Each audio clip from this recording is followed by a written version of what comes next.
tenho lido o Velho Testamento esses tempos.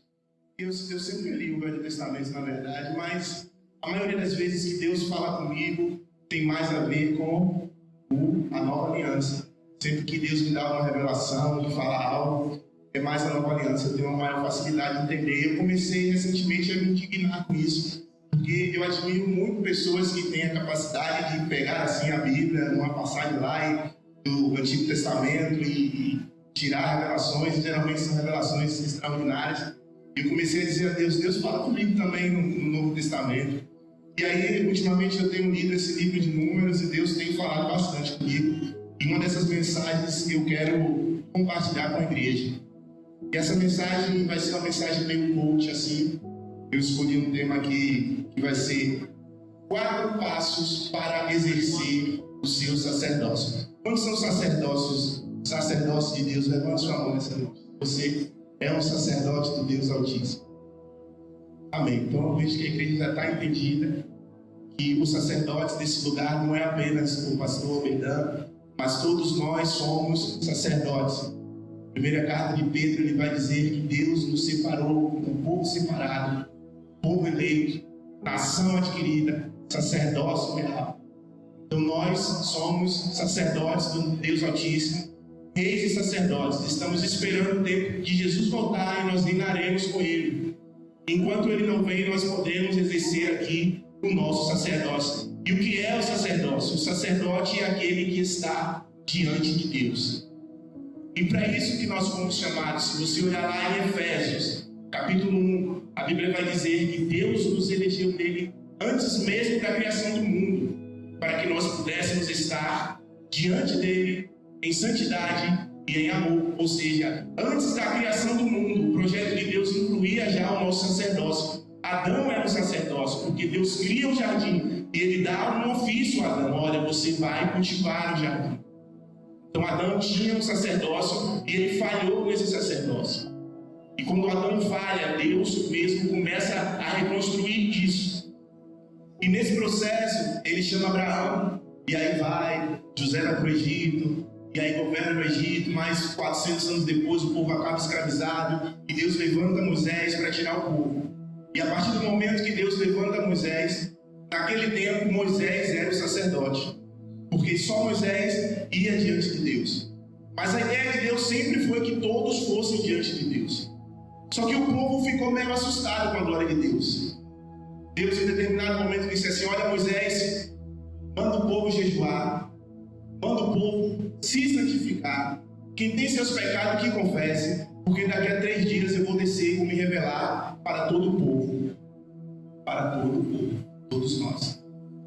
E aí aconteceu que quando Deus começou a se aproximar do monte, o monte começou a tremer, a fumegar, saindo rajadas de fogo para tudo que é lugar, raios, relâmpagos, trovões, abalo, terremoto, e o povo começou a temer e a ficar assustado com a glória de Deus.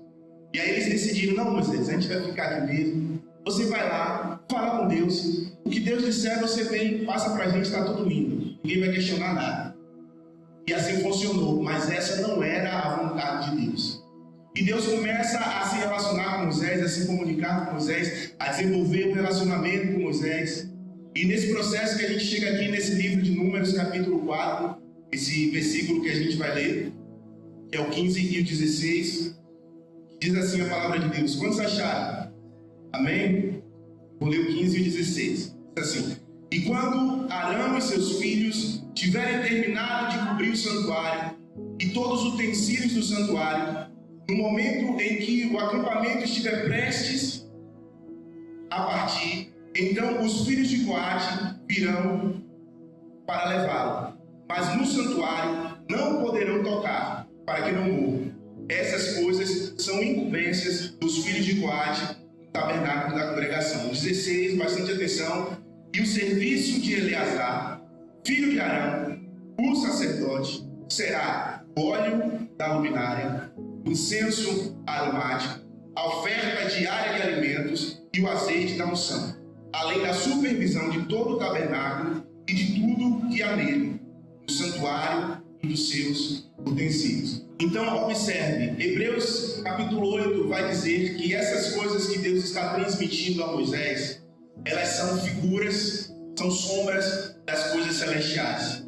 Então, se você comparar o tabernáculo que Deus revela a Moisés com a visão que o apóstolo João tem lá no Apocalipse, no capítulo 2, 3 e 4, da sala do trono, os elementos estão meio que distribuídos da mesma forma.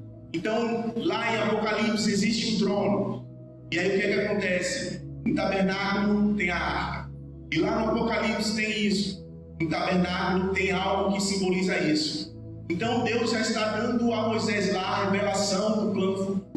Mas nós precisamos entender que tudo isso tem a ver com Jesus. É tudo sobre Jesus.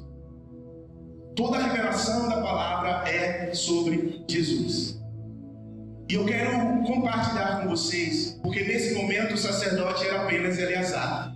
Mas eu quero que a gente entenda que quando Jesus morreu na cruz, o véu do templo se rasgou e todos nós recebemos acesso a esse lugar. E a partir de hoje não é mais responsabilidade apenas do Eleazar, é responsabilidade sua, é responsabilidade minha. Nós temos que manter essas coisas vivas.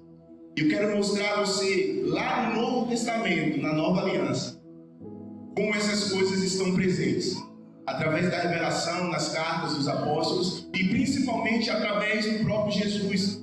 Ele contando as histórias, contando as parábolas, como é que isso se manifestava. Então, para a gente começar a entender como nós vamos passar a exercer o nosso sacerdócio, eu quero que você vá lá no livro de 1 Tessalonicenses, no capítulo 5. A gente vai ler agora o versículo 19.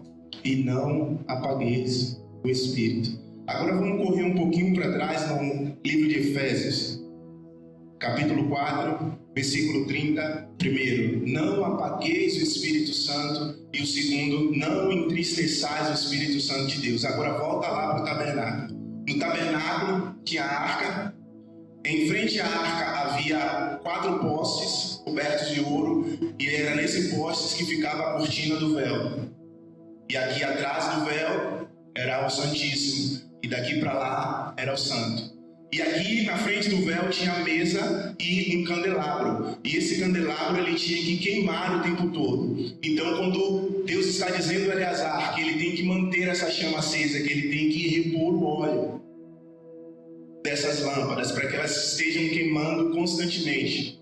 Então isso é figura e sombra, uma representação do Espírito Santo de Deus, que tem que estar queimando em nossas vidas. O Espírito Santo é o nosso combustível. O Espírito Santo é o que nos motiva, é o que nos capacita. Tanto que quando Jesus ele vai ascender lá em Atos, ele diz: vocês fiquem em Jerusalém, porque do alto vocês serão revestidos e vocês vão receber poder. Então um cristão ele é alguém que está empoderado pelo próprio Jesus.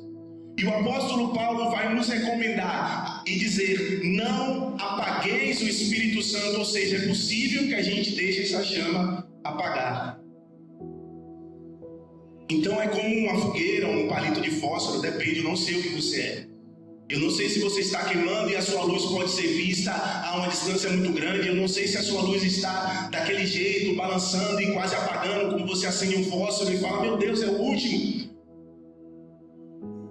Eu não sei como você está essa noite, mas eu quero te dizer e reforçar aquilo que o apóstolo Paulo está dizendo: não deixe a chama do Espírito Santo se apagar na sua vida.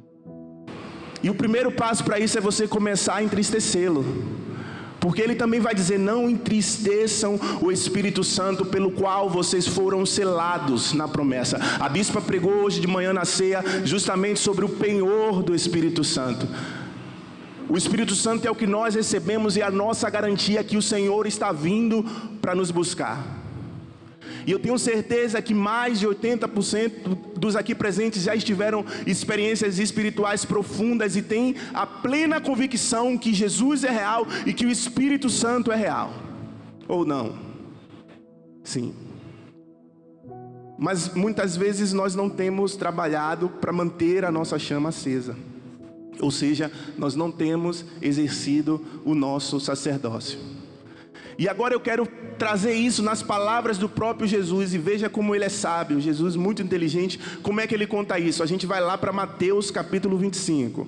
A gente vai dar um rolê grande na Bíblia hoje, mas como eu sei que todo mundo gosta de Bíblia, não vai ter problema. Abra aí em Mateus capítulo 25. Quem achou diz azeite. Amém. Vamos ler, diz assim: Jesus: então o reino de Deus será semelhante a 10 virgens que, tomando os seus lampiões, saíram ao encontro do noivo. E 5 delas eram prudentes, e 5 eram insensatas. As que eram insensatas, tomando os seus lampiões, não levaram azeite consigo na reserva. Mas as prudentes levaram azeite em suas vasilhas e os seus lampiões. E tardando o noivo, todas elas cochilaram e dormiram. E à meia-noite houve um grito: eis que o noivo vem, saiam-lhe ao encontro. Então todas aquelas virgens se levantaram e prepararam os seus lampiões. E as insensatas disseram às prudentes: dai-nos do vosso azeite, porque os nossos lampiões estão se apagando. Mas as prudentes responderam: não, para que não falte a vocês e a nós, mas ide até os que vendem e comprai para vocês. E tendo elas ido, chegou o noivo, e as que estavam preparadas entraram com ele para as bodas, e a porta foi fechada. Depois chegaram também as outras virgens, dizendo: Senhor, Senhor, abre-nos a porta. Mas ele respondendo disse: em verdade vos digo, eu não vos conheço. Então aqui Jesus está nos ensinando de uma maneira muito simples a importância de nós termos óleo na reserva, azeite na reserva. Porque olha essa história, haviam 10 virgens, todas elas eram virgens, ou seja, elas eram puras, elas eram íntegras, elas estavam se guardando para aquele momento, elas estavam capacitadas para aquele momento, elas estavam habilitadas para aquele momento, todas as 10. Elas também tinham luz, todas as 10, mas somente 5 tinha a luz e tinha o óleo na reserva. E a Bíblia vai dizer que 5 delas eram imprudentes e 5 prudentes, insensatas. Veja bem, a Bíblia está dizendo que essas pessoas, elas estão quase na mesma categoria. A única diferença entre elas era que umas tinham óleo na reserva. Então, estar queimando hoje não é suficiente. Tem uma frase que eu gosto muito do Douglas Gonçalves, que ele diz: o importante não é se você começa queimando, é se você vai terminar queimando. Porque observe também que todas elas dormem. Então o problema talvez não seja dormir. O noivo demorou e todas elas cochilaram, todas elas dormiram. Mas quando o noivo vem, apenas 5 delas têm o óleo na reserva. As outras 5 não. Elas estavam despreparadas, elas estavam desprevenidas. Elas foram pegas despreparadas. E a Bíblia vai dizer que essas pessoas, essas mulheres são loucas, insensatas. E quando o noivo vem, elas saíram para comprar. O noivo vem, fecha a porta, elas voltam e agora elas estão com a luz queimando, mas o tempo passou. E Jesus diz: vocês precisam vigiar, porque nenhum de nós sabe o dia e a hora que o Senhor Jesus virá. E normalmente nós estamos vivendo as nossas vidas e durante a nossa rotina nós esquecemos que o noivo está à porta. Nós estamos aguardando a vinda do noivo. Aquele que há de vir virá, não tardará. E nós não queremos ser achados despreparados. Eu tenho certeza que você não quer ser achado com a sua luz apagada, porque você não vai ter acesso às bodas do Cordeiro. E para que você tenha óleo na reserva, é preciso que você faça uma manutenção constante e diária. O livro de Levítico capítulo 6 vai dizer: todos os dias o sacerdote, lá naquela época, vinha e trocava a lenha, ou seja, o combustível. Todos os dias nós precisamos armazenar óleo, porque todos os dias nós estamos queimando. E se você queima e não reabastece, uma hora vai acabar. Então nós precisamos perseverar em oração, perseverar na leitura bíblica, nós precisamos perseverar no jejum, perseverar, porque nós não sabemos quando o noivo vem e nós não sabemos quando vamos precisar. Aí acontece de um demônio manifestar e meu Deus, não vou nem chegar perto, para o demônio não me envergonhar. Acontece uma situação, alguém precisa de oração, passa mal, você não tem nem coragem de falar: eu vou fazer uma oração por você, você não vai morrer não. Não tem. Porque o seu óleo mal é suficiente para você sobreviver. Não tem como você compartilhar com os outros. A sua luz malmente dá para você ver o próximo passo. Você tem vivido pela misericórdia de Deus, mas hoje o Espírito Santo quer te chamar para a sua realidade e fala: você precisa ter azeite de sobra.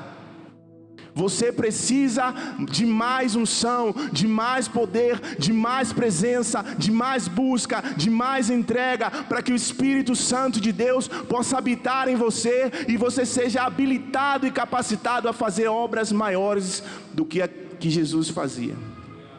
Então a primeira coisa é isso: óleo da lâmpada tem que estar queimando. Você tem que queimar. Você tem que ter um altar no seu secreto. Você precisa queimar. A segunda coisa que ele diz que é a responsabilidade do Eleazar é o que? O incenso aromático.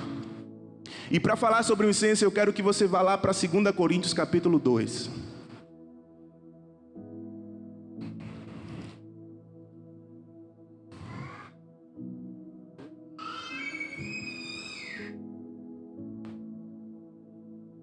Segunda Coríntios capítulo 2, a gente vai ler os versículos do 15 e 16.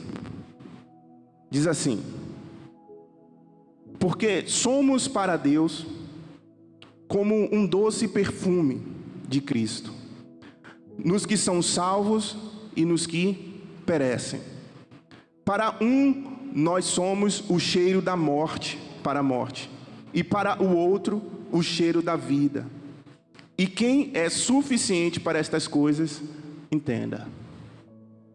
Então, perceba, nós temos 5 sentidos, ou mais, né? Mas basicamente 5: a visão, o olfato, a audição, o tato, o paladar. E esses sentidos são a maneira com a qual nós percebemos a nossa realidade. Nós interagimos com a nossa realidade. A nossa visão, ela consome muito.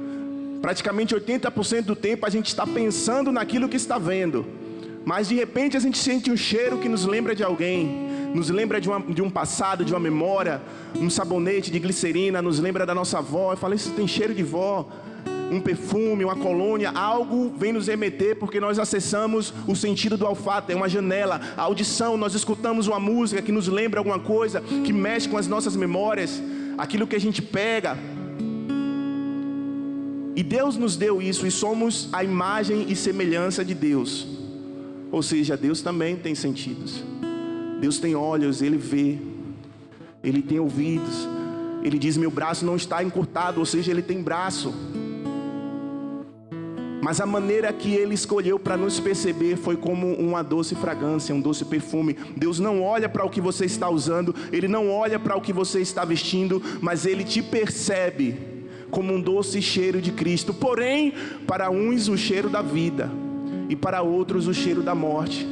Porque Cristo experimentou esses 2 estágios. Lá na cruz, Ele recebeu sobre Ele todo o pecado. Então a repulsa, a Bíblia diz que Deus não pode suportar o pecado. Aquela condição na qual Jesus estava foi tão repugnante para Deus, que o próprio Jesus diz: Eli, Eli, por que me abandonaste? Porque Deus não podia suportar aquela condição na qual Cristo estava, suportando o pecado de toda a humanidade. Então Deus, que nos percebe como um cheiro, recusava ver o próprio Filho naquela condição, fedendo ao nosso pecado, o odor, o mau cheiro, o cheiro de morte para a morte.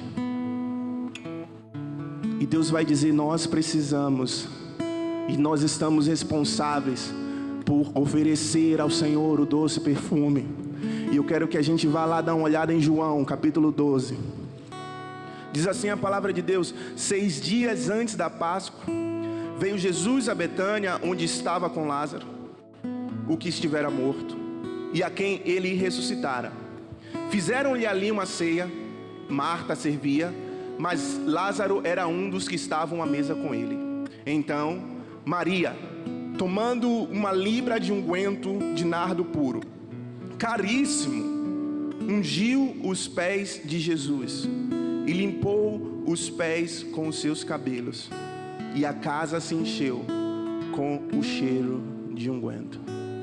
Quando Marcos conta essa história, ele enfatiza que Jesus disse: olha, aonde o meu evangelho for pregado, a ação dessa mulher vai ser lembrada. E olha nós aqui, 2000 e tantos anos depois, lembrando dessa entrega. Um perfume caro, valia quase o preço de um ano de trabalho. Se fosse em salário mínimo, ultrapassaria 15 mil reais, um perfume com esse valor. E ela vai aos pés e derrama aos pés de Jesus. Ela derrama aos pés de Jesus, e a casa se enche de um bom perfume, ao ponto de incomodar aqueles que estavam ao redor. E um dos discípulos de Jesus vai dizer: você não se importa que ela desperdice esse perfume tão caro? Esse perfume poderia ser vendido e dado aos pobres.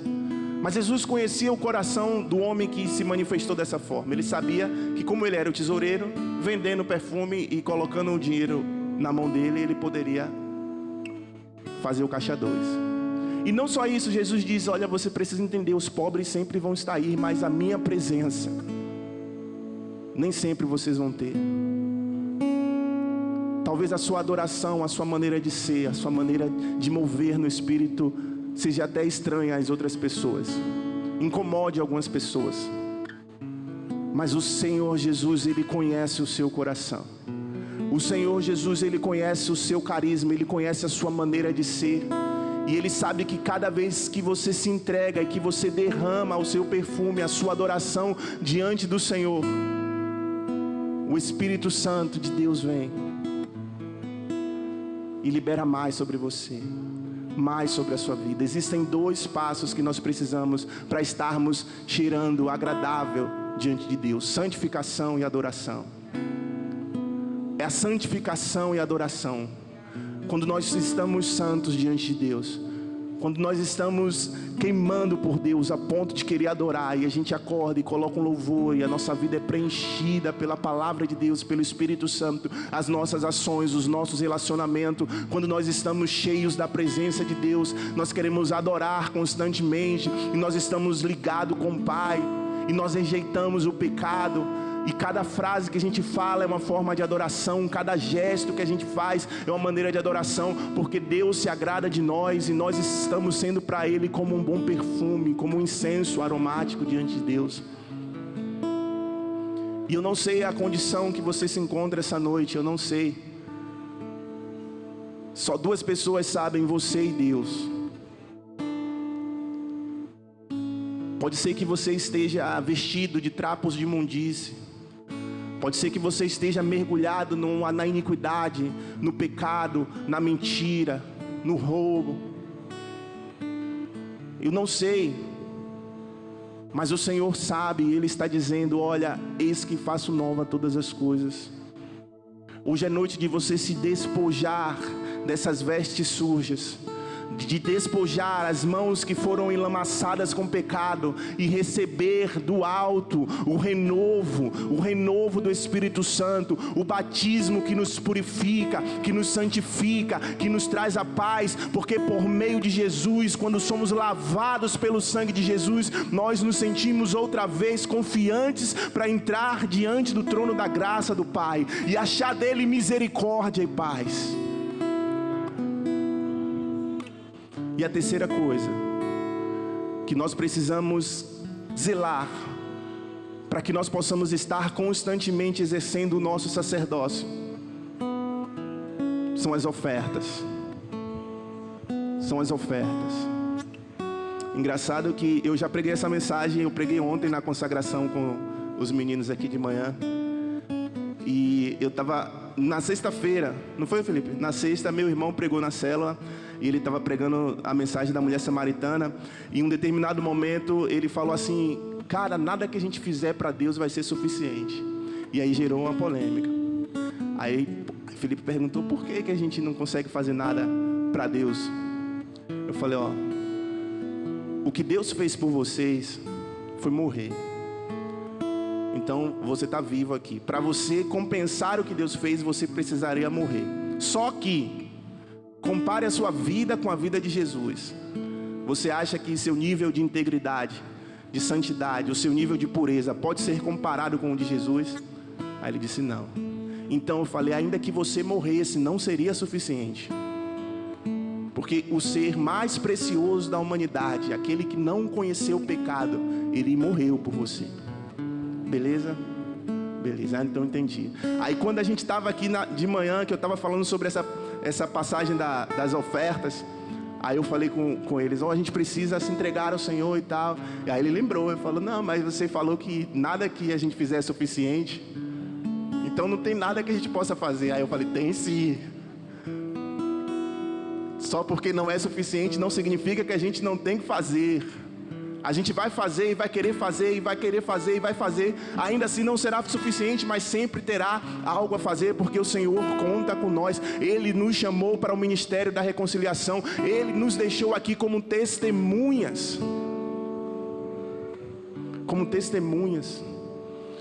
Então a nossa energia, o nosso tempo, os nossos recursos, os nossos dons, os nossos talentos, tudo isso é oferta diante do Senhor.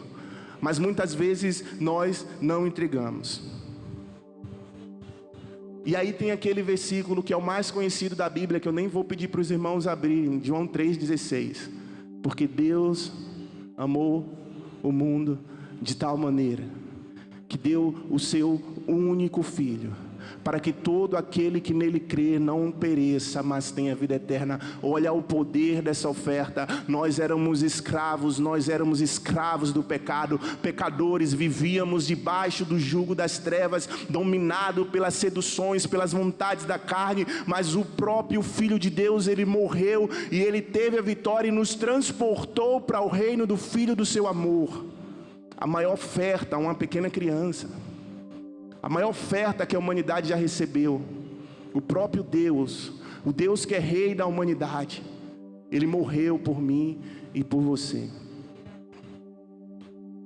E o que Jesus vai falar? Eu gosto daquela passagem da viúva que entrega as 2 moedas, e muitas vezes a gente comenta ela na parte do ofertório, até porque se encaixa muito bem, mas a gente às vezes não percebe que Jesus não está usando aquele ensinamento simplesmente para falar do dinheiro, mas ele está dizendo sobre a entrega.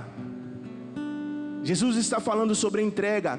Ele diz: olha, meus discípulos, essa mulher, ela deu mais do que todos esses homens que despejaram montanhas de dinheiro, porque esses homens, eles me deram o que sobrava. E quantas vezes não é assim nas nossas vidas? Eu vou quando dá tempo, eu faço quando eu tenho, eu estou lá se der para mim, se não der, eu tenho outras prioridades. O que Jesus estava falando é sobre a entrega. Ela deu tudo o que tinha, e Ele já se entregou para nós sem ressalvas, sem reservas. Ele entregou tudo. Ele abriu mão da própria vida, do direito de viver. Hebreus 12 vai dizer que estava proposto para Ele uma grande alegria, mas Ele preferiu a vergonha para que nós fôssemos recebidos como filho de Deus. E a gente despreza isso. O que eu quero é mais importante.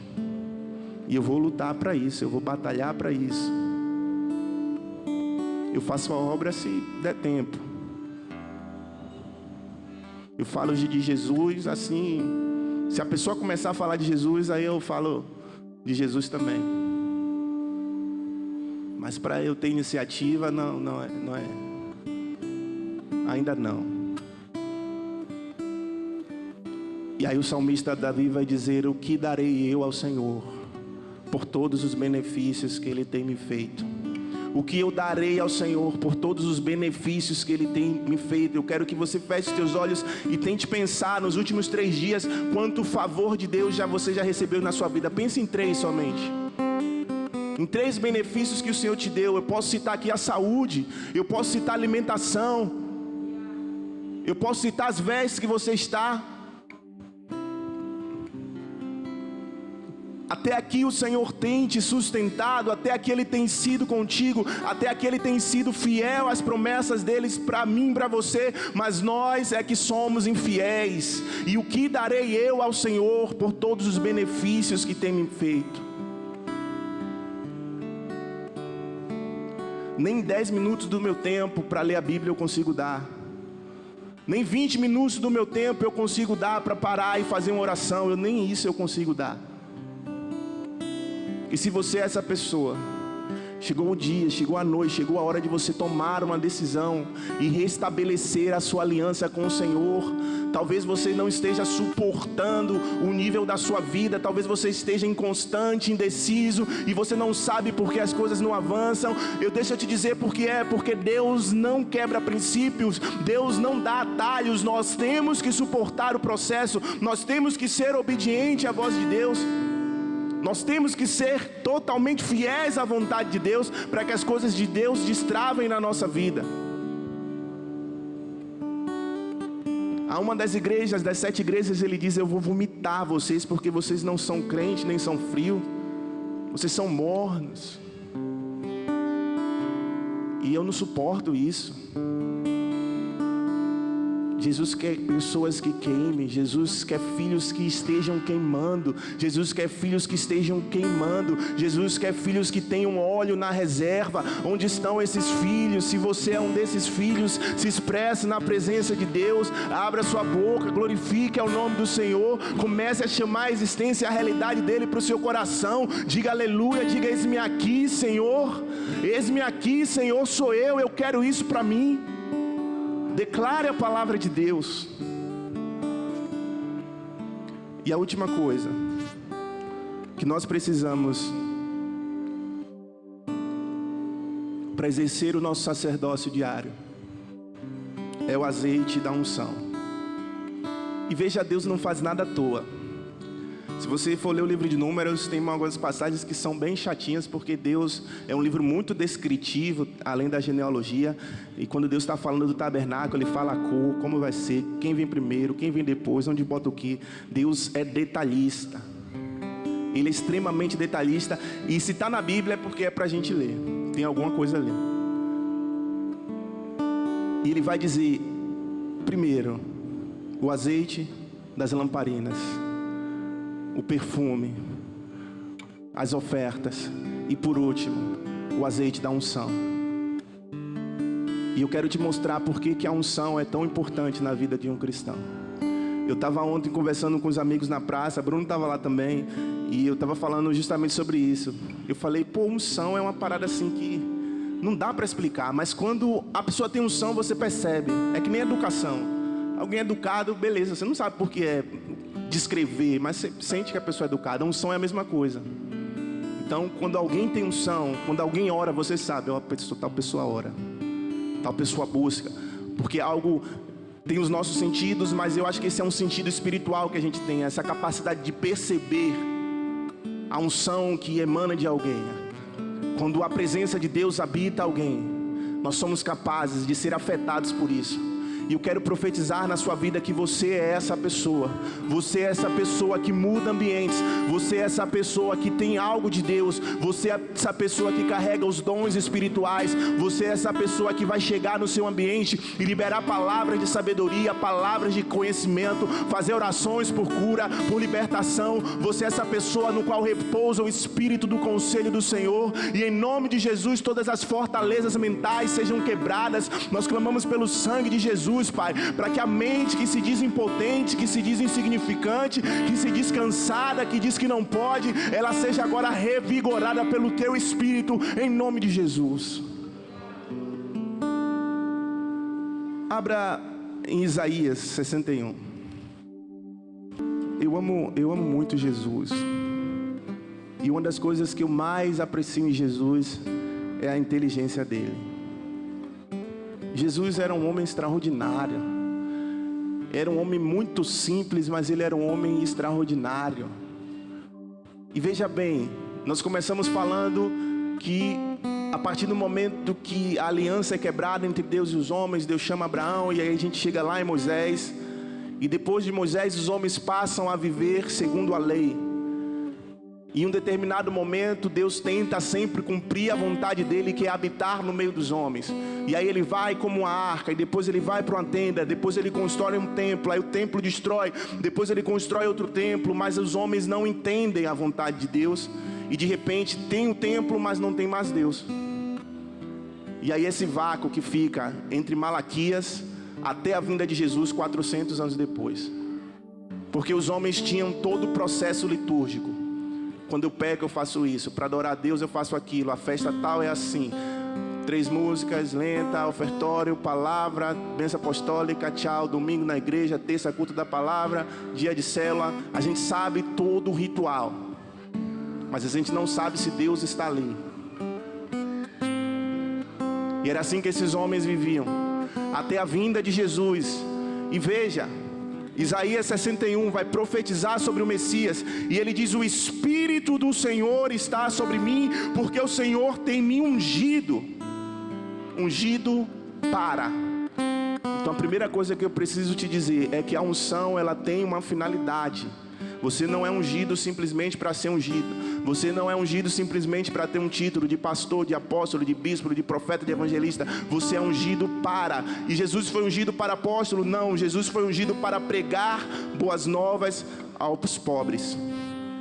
E ele continua dizendo: ele tem me enviado para atar as feridas do dilacerado, para proclamar liberdade aos cativos e abertura de prisão aos que estão encarcerados, para proclamar o ano aceitável do Senhor.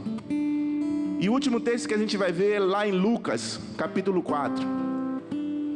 Veja só o que está acontecendo. Deixa eu ir contextualizando para você. Moisés vem, estabelece o tempo da lei, os mandamentos, os processos litúrgicos, a maneira de cultuar a Deus, e os homens passam a viver segundo isso. Só que eles não têm uma vida íntegra diante do Senhor. Eles não mantêm a chama acesa.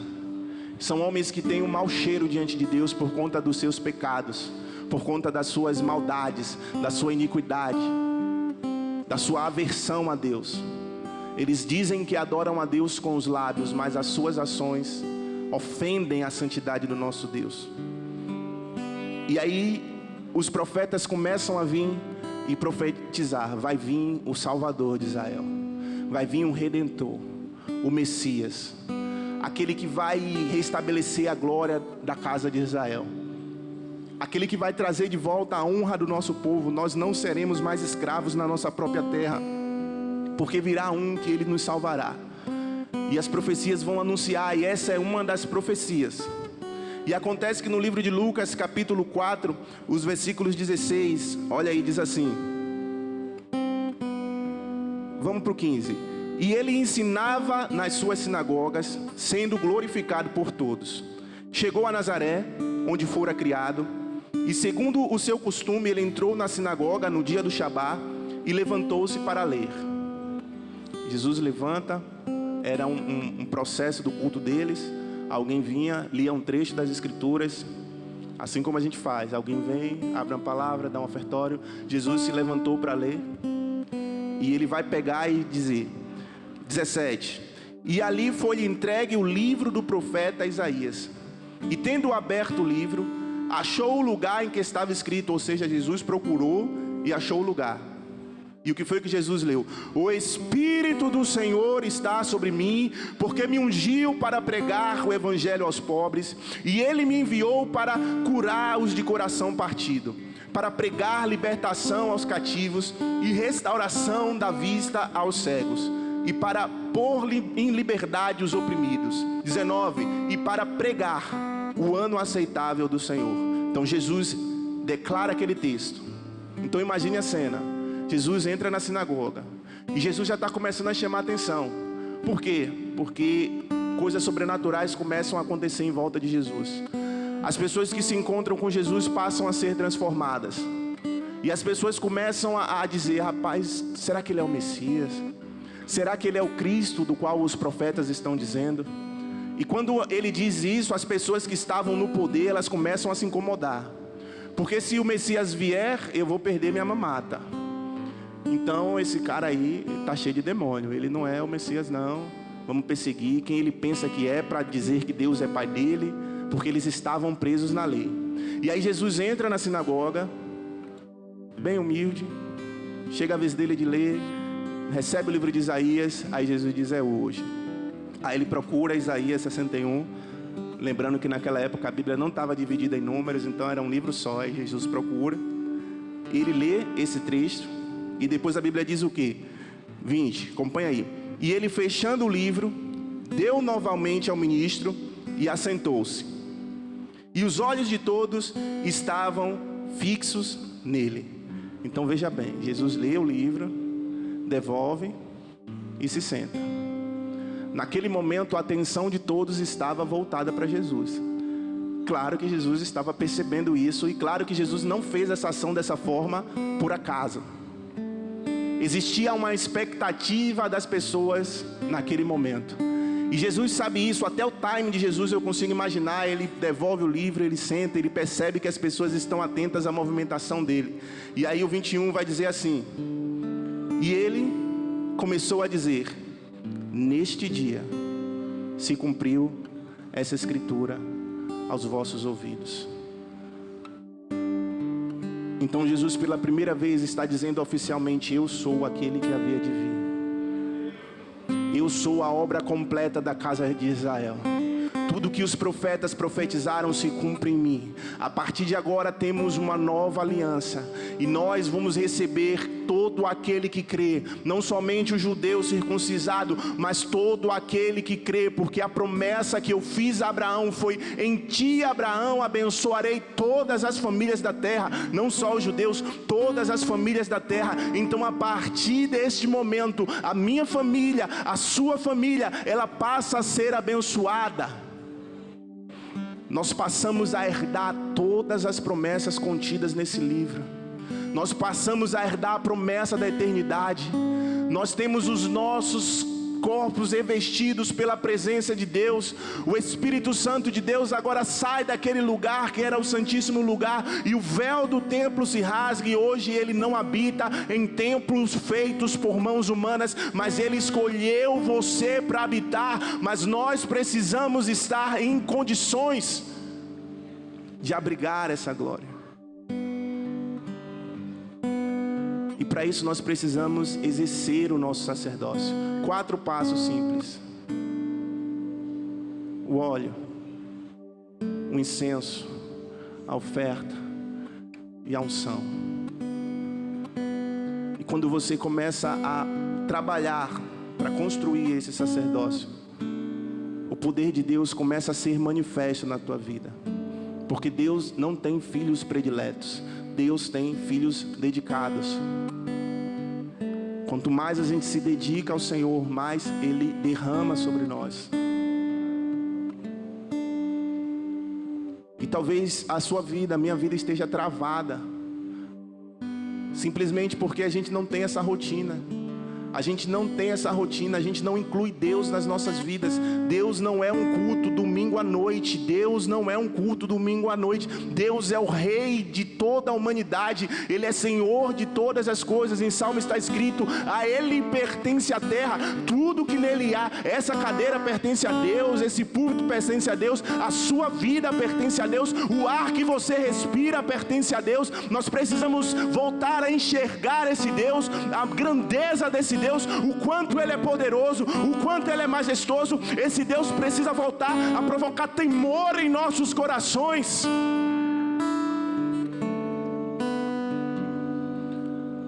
Peço em nome de Jesus que vocês coloquem de pé, nós vamos orar juntos.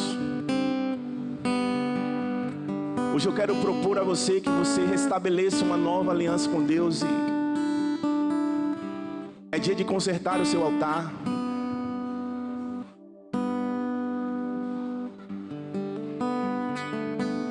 Hoje é dia de consertar o seu altar. E nesse momento é entre você e o Senhor. Por isso feche teus olhos. Não deixe que o inimigo roube agora a semente que o Espírito Santo de Deus lançou na sua vida. Seja terra fértil essa noite. Seja terra fértil. Comece a orar em arrependimento. Diga: Jesus, eu me arrependo, Pai, porque eu desprezo a Tua presença. Jesus, eu me arrependo porque eu só lembro de Ti quando as coisas apertam. Jesus, eu me arrependo, Pai, porque eu tenho preguiça de ler a Bíblia. Jesus, eu me arrependo, Pai, porque o mundo tem me seduzido. Jesus, eu me arrependo, eu tirei os meus olhos de Ti.